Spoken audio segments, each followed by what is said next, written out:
Good morning or good afternoon, wherever you may be, or good evening or good night. This is Jen at JensArtyInclinations, a place to create, share and play. So I've got these and I cut these out of music sheets where it was actually folded. Okay, so I'll show you what I mean by how I did these. I just actually used a couple of punches. So the music page was folded in half, like it was where I'd ripped it out of the book like that. So I'll just quickly cut these down as well, roughly. So then all I did was I popped it in here, right? I punched it out at the top. Then I rounded the bottom corners. So I'll just tear this off a little bit because I want it all with the writing. And then I rounded the bottom corners and voila. So it was all just with a punch. So really quick and easy to do. This one's not quite straight there, but that's all right. And then you've got like this little booklet. So they make really cute tags and you can pop something through the top, or you can do what I'm doing here and stick them on a page. So, then just inking around the edges. Right, now, what I'm going to do first is I'm going to tear down a bit of paper that's going to be what I want to ink a border around. Now, if you've seen my channel at all before, you know that this is my favourite way to do page borders, is simply ink them. So what I'm doing is just a mask here. So I go round, and as you can see, that paper makes a guide. So even though that's already got the coffee, this just adds a little bit of finish to it so you can actually see the border. There we go. And this is my oxide.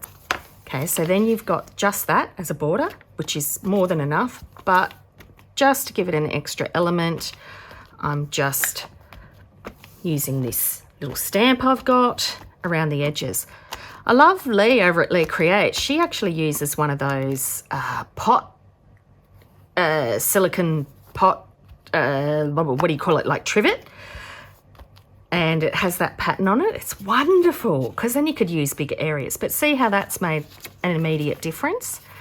And then just to make it match in, I'm going to do the same on this side. And I may at some point watercolour this colouring page. I may not. You know, we don't know. We'll just see how I feel at the time. And then I'm just doing a little bit more subtle on this side with the actual inking part. But let's see if that works. It might need to be deeper. Yeah, I think it needs to be deeper. So if we do that, I might even at some point add a different one, or I could even add that one that we already made. So that could maybe go there. Why not? So now that I've done that, all I'm going to do is, oh, look at the backs. Beautiful. Shame to lose them, but I will. That's okay. So I'm going to literally just glue them all down. Of course, literally. I mean, figuratively, glue. That wouldn't work. They wouldn't hold very well. All right. One. No measuring. I'm just kind of chucking them together. You know me. I just don't measure. You know, it's quite funny actually. I find that I'm not accurate when I use measurements. So you'd think as an adult that I'd know how to measure and how to use a ruler and all of those sorts of things. And it's true, I do. But gee, I muck it up so easily. So therefore, I don't measure. And I find that I'm so much more accurate when I'm measuring to the piece that I'm actually using. So it's not really that you're guessing, it's just that you're using a different unit of measurement. Does anyone remember at school that you might use blocks when you were measuring in kindy or something, and they'd go, you know, this item is 10 blocks long or something like that. And so then, you know, just using that, you're actually using different units of measurement. Sometimes you have to measure, of course. Depends upon what your project is. But yeah, often measuring to the piece itself is actually really important. All right, so I did do that one a bit low, but that's fine. I also want to do little thumb holes in them to make it easily noticed. And I meant to do these all together. I hate it when my thing sticks. Let's try it with a piece of cardboard behind it. That's a good little tip, by the way. Sometimes if your hole punch sticks, you'll find it'll punch better with a piece of cardboard underneath it. So let's try that again up here. Try and make it roughly the same, but it doesn't have to be. There we go. That cardboard's definitely making a difference. I'll just tear it down. That's just a scrap piece of cardboard. So there are so many scraps around my desk at the moment. I'm in a bit of a mess. So hasn't been a lot of time lately. Don't know why I'm time poor, because things are doing better. But, you know, there's still a lot of organising, isn't there, in our lives? I mean, I remember the days when we had no mobile phones, no internet, what else? No emails, you know, it was all snail mail. And in some ways, I think that was easier because there was less to check, less to follow up on. You know, like nowadays, someone sends you an email and they think they've done their job. So it'll be, you request something and they'll leave you a message or send you an email. I mean, I remember even answer phones. We didn't have answer phones when I was a kid. That wasn't until I was in high school that people started to get answer phones, or actually probably even after I left high school. It's funny, isn't it? It's like when you explain to your teenagers that you couldn't just call up a movie on demand or watch a show or something like that. You had to wait until it came out again the next week, or, you know, you'd just miss out. Okay, so I'm just going to tear this down roughly. That should work for all of them. Let's have a look. There we go. So 1,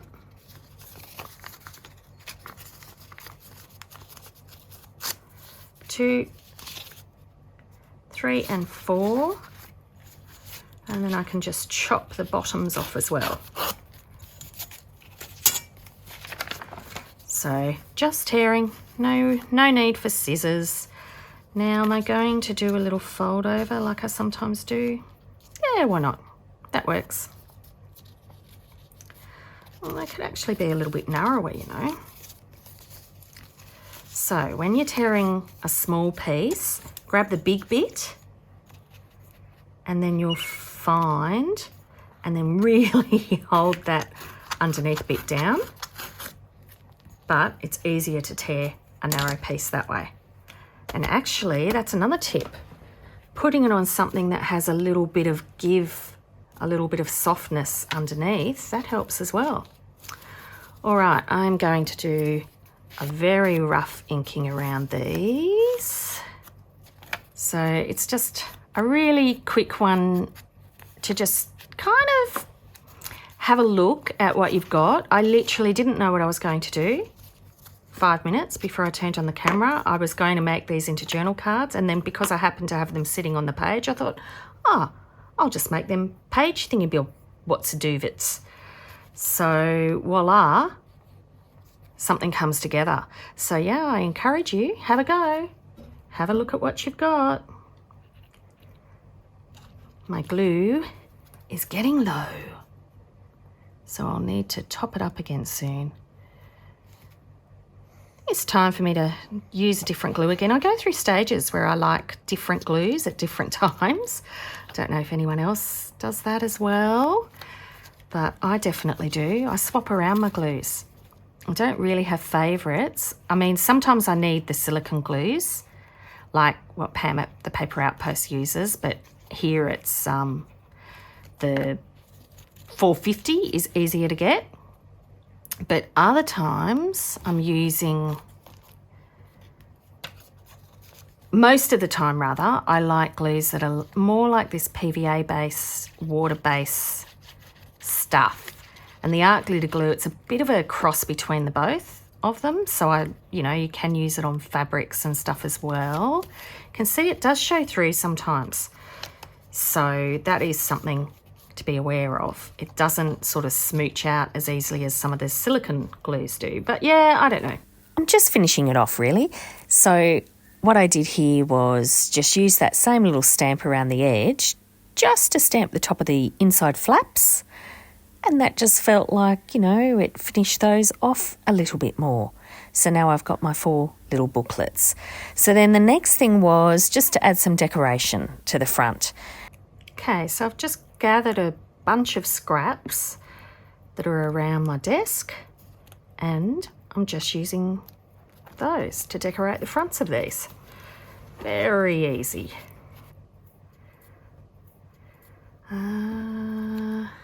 Do I want those two? Yeah, why not? So I've kind of gone opposite like that in a cross. I roughly worked it out, but I haven't completely decided on it all yet. So that bit in there, it's an actual, what do you call it? Proper postmark. This one is a sticker.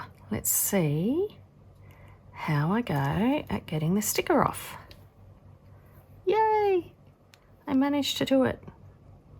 You know how sometimes those stickers, I don't want to lose all of that though. Let's pull that back up.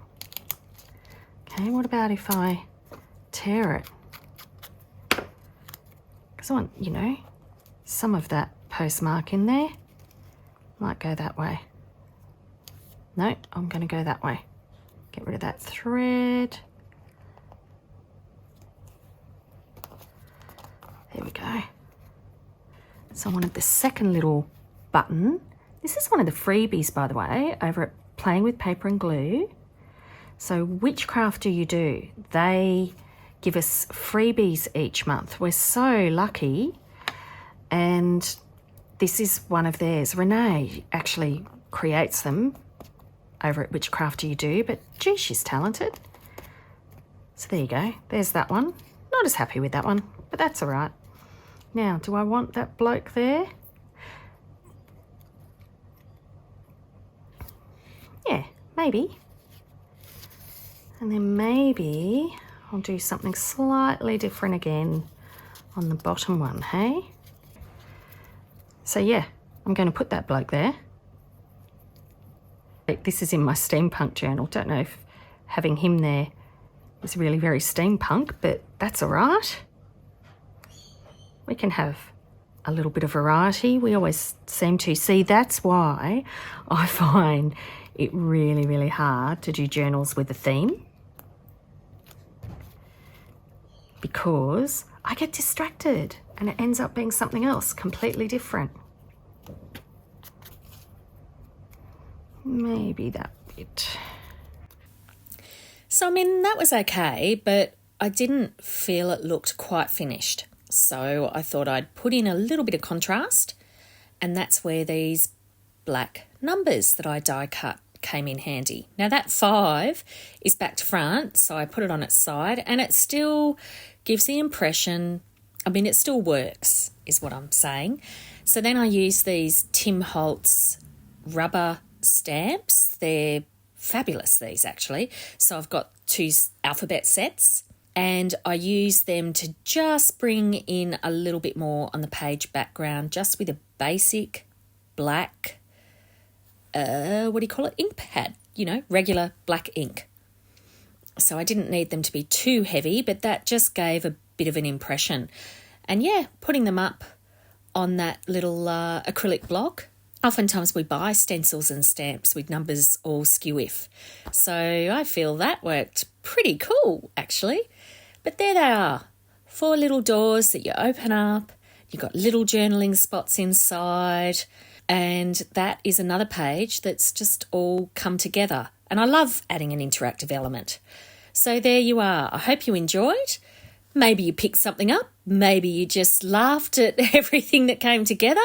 But yeah, take care, everyone, and I will see you again soon. I'd love it if you could leave me a comment below. Hit the like button if you enjoyed what you saw today. And of course, please subscribe if you haven't already. I will see you next time. And in the meantime, keep creating. Enjoy!